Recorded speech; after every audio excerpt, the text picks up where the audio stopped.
Y'all know I too have the topic of stereotypes and discrimination. I'm gonna make this short and sweet since everyone's trying to go. No, you didn't get famous, I'm gonna start with the common stereotypes of the elderly. Them being lonely, ill, conservative, forgetful, not being able to fulfill sexual desires, but as Melissa explained to us last week, that they actually do. Physically weak, incapable of fulfilling any job-related duties. Of course, the most common stereotype is them not being capable of working. We commonly see this when we go to Walmart. You always see the elderly person that's at the front whenever they apply for any type of position. They're not placed in customer service or any other type of position where it's concerning them like moving around or anything like that. Apparently they feel that they're incapable of doing so. So they put them at the front and they're just saying, you know, hi and bye, greeting customers, very seldomly checking receipts and stuff like that. And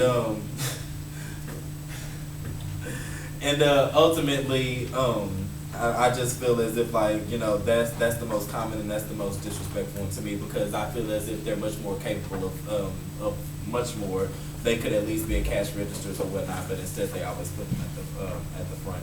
Of course, the second common one is them being forgetful, which is due to dementia, which is the first stage of Alzheimer's, and then you have Alzheimer's disease. And unfortunately, there is no cure for it, but there is treatment that they can take that slows down the symptoms or whatnot, but there is, you know, not just 100% cure.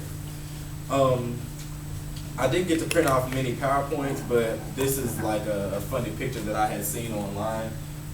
It's an old lady that's in class. She's apparently, you know, in a college class, and she's correcting a professor about, you know, like something historical, whatever, and it says, corrects history professor remembers being there. So, I thought that was funny, so I pulled that up and I included it in mine. We already discussed ageism, employment settings, and also in educational settings, they're being discriminated against, because I've even seen that here at Texas Southern, where not only just in the classroom, but also different departments are, you know, their reactions and the actions that they take are a little bit different towards elderly people in a negative manner. I've seen it in financial aid. I've seen it in the classroom, where I guess they tend to have more questions, and they're more serious about their education, because most of the time it's because they need it. They're going to be more serious about it, meaning they're going to ask more questions. You know, they're going to want to get their money's worth. Unlike us, you know, we're kind of a little lax, especially towards the end of the semester, but they're not. They give it their, you know, 100% during the entire time. Where does it come from? Discrimination against the elderly derives from stereotypes that are victimized by and in turn used against them, from denying employment opportunities, being treated as though they're in the way, or being abused by power of attorney and family members, and etc. And of course, we've all seen this. This is mostly prevalent against Caucasians, them elderly being abused by their sons, daughters, power of attorney, etc. So, you know, they can get their quick insurance money.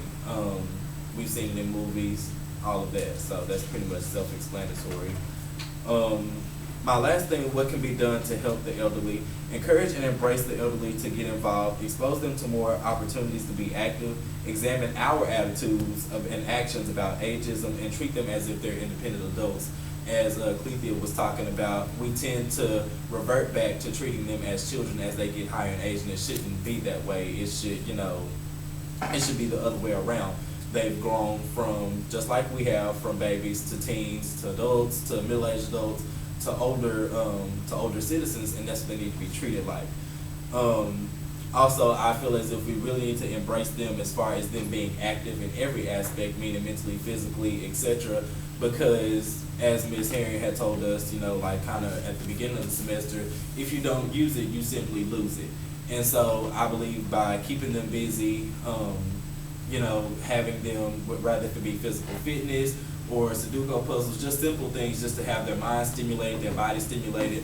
I feel like this could be a start at helping alleviate a lot of the sicknesses, illnesses, and even stuff like dementia and Alzheimer's from even formulating, because we're decreasing their likelihood of getting it by them actually being active and using their brain cells and using their bodies, being physically active, and you know, in turn, they're living longer, especially with the medications that we have available in today's society.